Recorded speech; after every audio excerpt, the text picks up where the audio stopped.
Hola, ¿qué tal? Mi nombre es Jenny Suárez y en la siguiente presentación daré a conocer un poco lo que es sobre un proyecto de técnicas de monitoreo y muestreo y cómo se debe realizar. Este proyecto fue realizado en la parroquia Puerto del Carmen del Cantón Putumayo en la provincia de Sucumbíos. Aquí podemos ver más exactamente la ubicación del cuadrante específicamente, que fue de 10 metros por 10 metros, o sea, 40 metros de perímetro y 100 metros cuadrados de área. Como se puede notar, está rodeado por más vegetación, pero también por población, por casas, etcétera, y por carreteras. En los parámetros y condiciones climáticas tenemos lo siguiente. En las barras azules nos representan la cantidad de lluvia anual. En los meses de enero y septiembre es donde menos lluvias hubieron. En cambio, en los meses de abril y junio es donde estuvo la mayor cantidad de lluvia, cerca de los 350 milímetros. Como podemos observar en las imágenes de la izquierda, estas son las condiciones a las que se enfrentan en el tiempo de cuando hay más precipitación. Mientras que cuando hay menos precipitación, podemos observar en la imagen de la derecha que los ríos se secan y también afecta a la fauna de esos ríos. En cuanto a la temperatura, se mantiene casi todo el año constante en 25 grados centígrados. Solo en los meses de junio y julio es en cuanto más baja la temperatura. Vamos a ver la metodología que se realiza para establecer una parcela o transectos. En este caso se utilizó un transecto. Los transectos son un rectángulo situado en un lugar para medir ciertos parámetros de un determinado tipo de vegetación. El tamaño de los transectos depende de la variabilidad de plantas que vayamos a medir. Por ejemplo, podemos utilizar un transecto de 2 metros por 50 si vamos a medir árboles con un DAP mayor a 2,5 centímetros. O si vamos a medir vegetación del sotobosque, que es más pequeña, podemos utilizar 2 por 4 metros.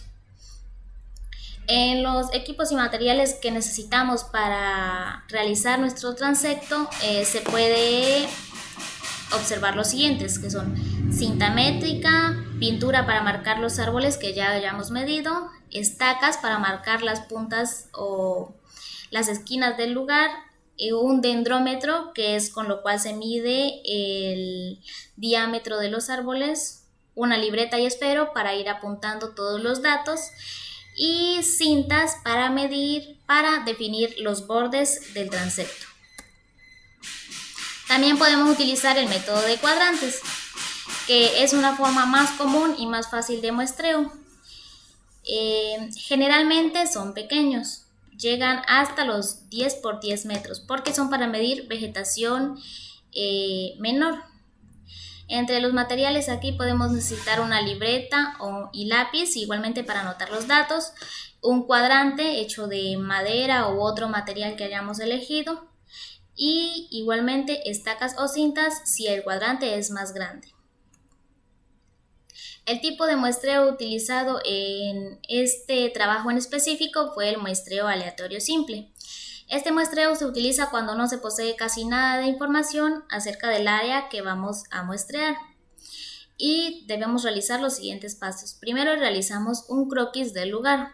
Luego en este croquis dibujamos varios cuadrantes de los cuales elegiremos un número aleatorio que nosotros debemos definir y elegiremos cualquier cuadrante aleatoriamente sin tomar ningún parámetro en específico.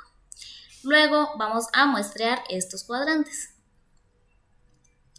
La descripción del área de estudio en este caso fue un área intervenida rodeada por construcciones. El cuadrante está establecido en una zona pantanosa donde se encuentran pequeños árboles, arbustos y también hierbas. Aquí también se observan normalmente aves, reptiles insectos y variedad de animales. ¿Qué índices podemos calcular aquí? Pues los más sencillos e importantes también para definir la dominancia y la diversidad serían los índices de dominancia de Simpson, índice de diversidad y el índice de Shannon. Como podemos ver, aquí tenemos las fórmulas. En las fórmulas vamos a necesitar lo que es el número de individuos por especie, las especies y el número total de individuos.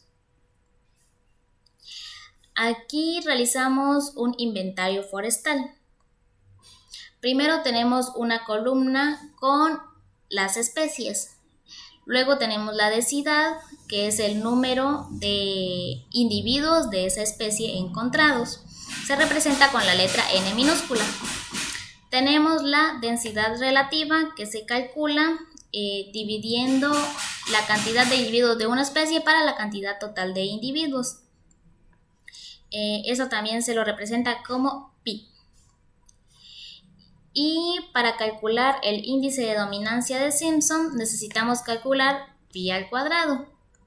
Aquí, como ve, ya tenemos todos los resultados calculados y la sumatoria de esto nos da 0,0881. Esta es la dominancia. Y para calcular la diversidad simplemente restamos 1 menos la dominancia y nos da la diversidad. ¿Cómo sabemos si la diversidad y la dominancia son altas o bajas? Pues viendo en los cuadros que teníamos anteriormente donde estaban las fórmulas. En este caso tenemos una dominancia baja, pero tenemos alta diversidad. Este lugar se encontraba semi-intervenido, semi-degradado, ya que en algunas partes ya casi no hay árboles o vegetación, pero en cierto lugar no existe intervención, pero hay bastantes arbustos y hierbas. Como conclusión, podemos tener las siguientes. Antes de realizar un trabajo práctico, se debe definir qué tipo de muestreo vamos a realizar y también qué objetivo necesitamos alcanzar. Si necesitamos ver la dominancia de alguna especie en específico o qué es lo que necesitamos nosotros lograr con este muestreo. Es importante tener los materiales necesarios para el muestreo, ya sea de flora o de fauna. En este caso hicimos de flora. Ser cuidadosos al momento de realizar trabajos de campo para no realizar daños en el área. Tratar de intervenir lo menos posible con la naturaleza para no realizar daños. Entonces, básicamente esto es lo que necesitamos para realizar un muestreo de flora. Gracias.